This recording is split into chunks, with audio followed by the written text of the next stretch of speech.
Mayadng adlaw tourist, on behalf of Travel and Tours, I am your visual tour guide for today. My name is Noel James Bugal, aka Knowles.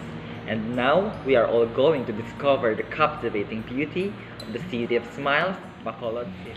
Bacolod is the capital city of the province of Negros Occidental. It is known as the City of Smiles because of its Mascara Festival, a Mardi Gras-like festival and a spectacularly vivid mix of dance, color, and music. Let me brief you about our tour itinerary for our day tour. At 7 to 7:30 a.m., we are going to check in at Mambukal Mountain Resort. And after that, we are going to start our day tour at Mambukal Hot Spring. And we are going to drop by at Campana Cafe at around 8 to 9:30. At 10 to 11:30, we are going to enjoy the Magic Land Silay. And after that, we are going to eat our lunch at 11:30 to 12:30 at Aidas Manukan Country. At around 1 to 2 p.m., we are going to Balay Negrense Museum. And after that, we are going to take our dessert at Calleja at around 2 to 3 p.m. At 3 p.m. to 4 p.m., we are going to Negros Capital Lagoon Park. And after that, we are going to the ruins at around 4 to 6:30. And after that, we are going to take our dinner at the Ruins Resto. Mambukal is one of the oldest and most successful government-run resort in Western. It is a place of natural beauty. It lies on the foot of Mount Canlaon, although it is relatively very far in terms of distance, and the offshoots of the Canlaon gives Mambukal the power to make people enjoy, such as the elevated location and cool air, hot spring, Negros species, and flora and fauna. You can see there the villas that the family and groups can detox on the very relaxing villas, which will make every vacation stress and enjoyable. Here are some sneak peeks of the villas. The main attraction are undoubtedly the hot spring, drawing day trippers and overnight guests alike. There are 3 sulfur pools, including the Ishwata bathhouse that dates back to 1927. The sprawling grounds are studded with other water features, including 7 waterfalls that can be accessed via hiking trails across the grounds. There are also 2 outdoor swimming pools as well as the boating lagoon. The surrounding our natural scenery are lovely and makes for a pleasant budget getaway.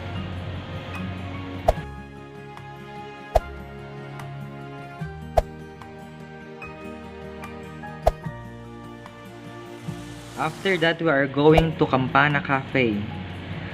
The castle was built by Don Esteban Guanzon in the 1970s for his family.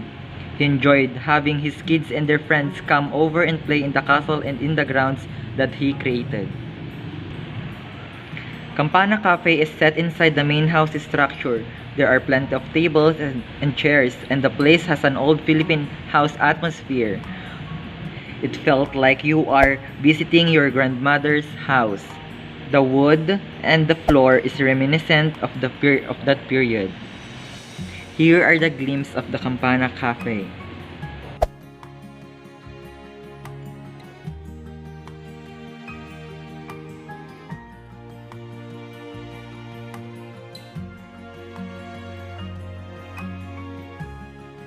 Now we are going to experience fantasy at Magic Land Silay. Magic Land is one of the theme parks in the Philippines. It is located in Silay, Negros Occidental. It is also known as the first outdoor theme park in the Visayas. The park is owned and operated by Aton Land and Leisure Incorporation.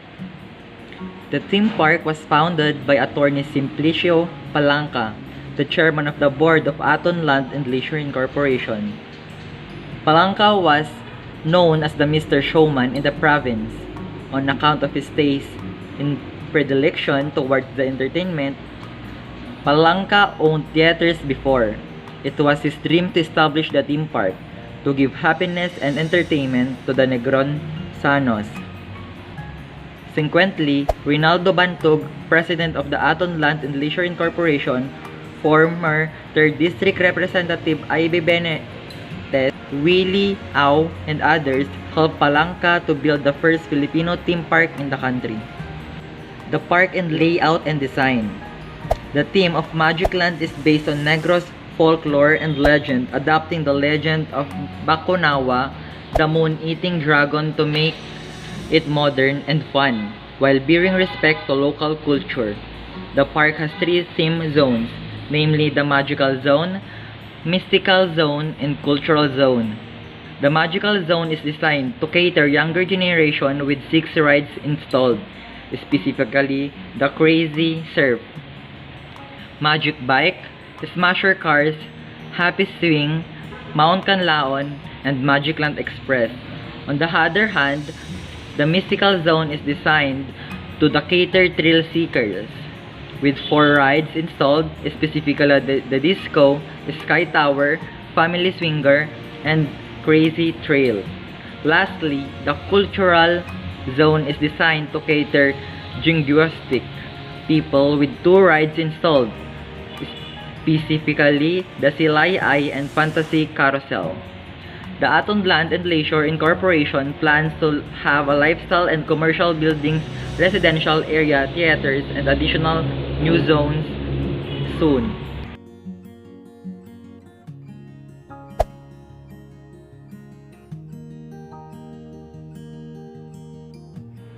Manukan Country is a famous dining place strategically located in the city center just beside the SM Bacolod, with many rows of stalls ready to cater chicken inasal to local and tourists. This place has become one of the most eat places in the City of Smiles. There are many stalls in Manukan Country to choose from, but one stall stood out among the rest, the popular Aidas Manukan. It's very easy to spot Aidas because there is a life-size chicken figure at the entrance, same with the other stalls. In Manukan Country, Aidas is Carinderia-style restaurant with mono black chairs and wooden tables. The place is quite small and can get really crowded during peak hours. It is not air-conditioned, but there are plenty of fans to give proper ventilation inside that area. Next is the heritage site in Silay City, which is the Balay Negrense, also known as Victor Fernandez Gaston Ancestral House, as a museum in Silay City, showcasing the lifestyle of a late 19th century Negrense sugar baron. It is notable for being the first museum to be established in the province of Negros Occidental. The Balay Negrense was originally the ancestral house of Victor F. Gaston, a son of Yves Leopold, German Gaston, and Prudencia Fernandez. The elder son Gaston is credited as one of the pioneers of sugarcane cultivation in this portion of the Philippines archipelago. A native of Normandy in France, he married a Filipina from Batangas, where he initially began experimenting with sugar production before relocating to Negros. The house was constructed when Victor Gaston's wife died, and during that time when he was residing in his father's hacienda, Hacienda Buen Retiro. The structure housed Victor Gaston and his 12 children from 1901 until his death in 1927, left unused by the family. The structure was abandoned in the mid-1970s and fell into despair until one of the heirs, Guillermo Maria Gaston, together with a group of concerned Negrenses, formed what would later become the Negros Cultural Foundation. In 1992, Guillermo Maria Gaston donated the Victor Gaston House to the Philippine Tourism Authority. With donations from prominent individuals and a 5 million assistance from the Philippine Tourism Authority, the structure was repaired and furnished with the period furniture and pictures. The museum was officially inaugurated on October 6, 1990, pursuant to Board Resolution Number 1 dated March 8, 1994 of the National Historical Institute of the Philippines. It was listed as a heritage house.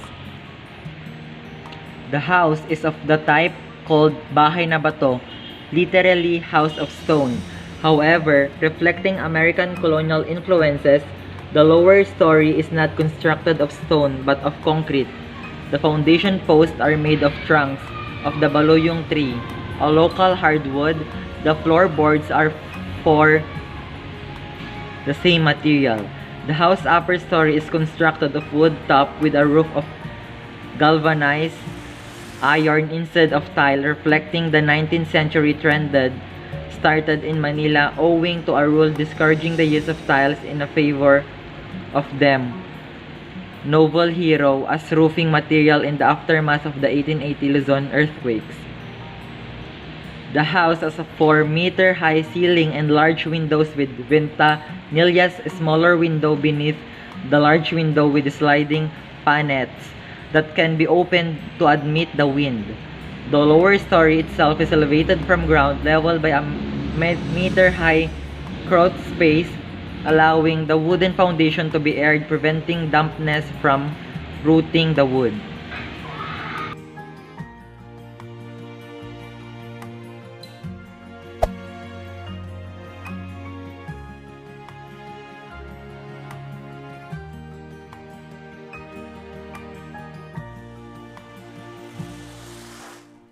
It's simply Bacolod's best. When you hear Kaleya, you think of Bacolod, you think of home. We are going to take our dessert at Kaleya, pastries and coffee.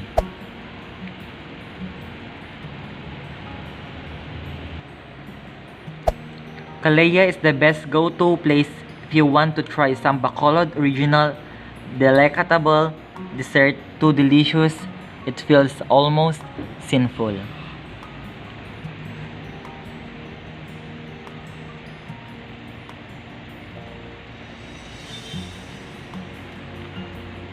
And now we are going to Capitol Park and Lagoon. The Capitol Park in Lagoon is a provincial park located in Bacolod, Negros Occidental. One of the features of the park are matching sculptures depicting a woman standing alongside a water buffalo and that of a man pulling another water buffalo.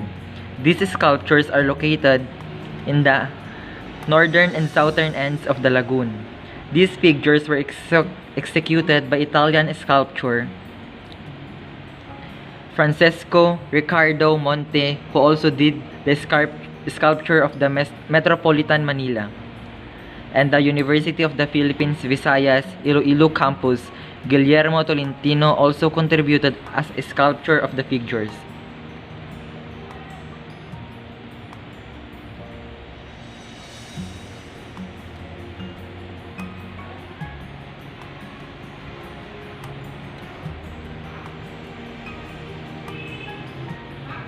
Now our last stop is the ruins. The ruins is the remains of the ancestral home mansion of the family of Don Mariano Ledesma Lacson and Maria Braga Lacson. It is situated in Talisay, Negros Occidental.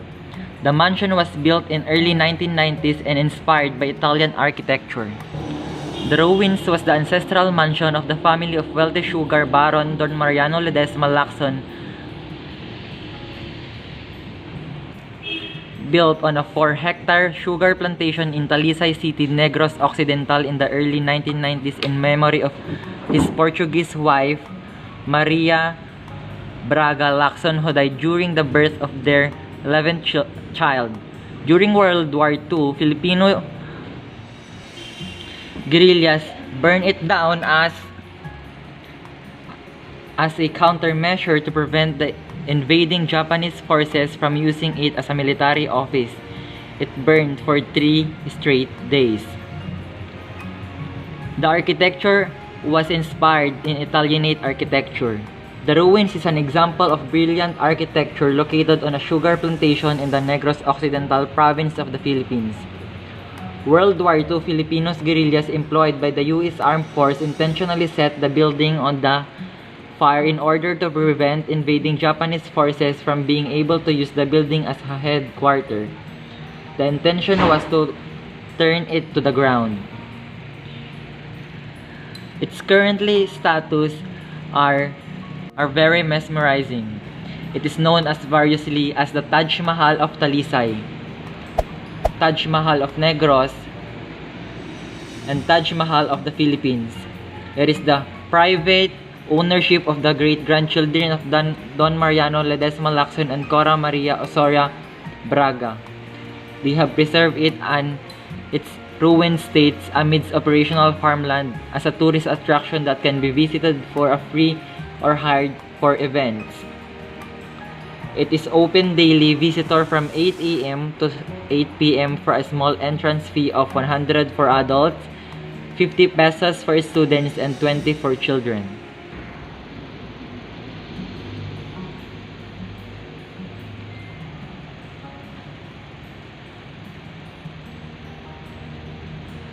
After you experience the historical vibe of the ruins, we are going to eat at the Ruins Resto. And that's all for today, tourists. Hope you enjoy and educate. And if you have any questions, don't hesitate to ask me. Thank you very much. God bless and have a nice day.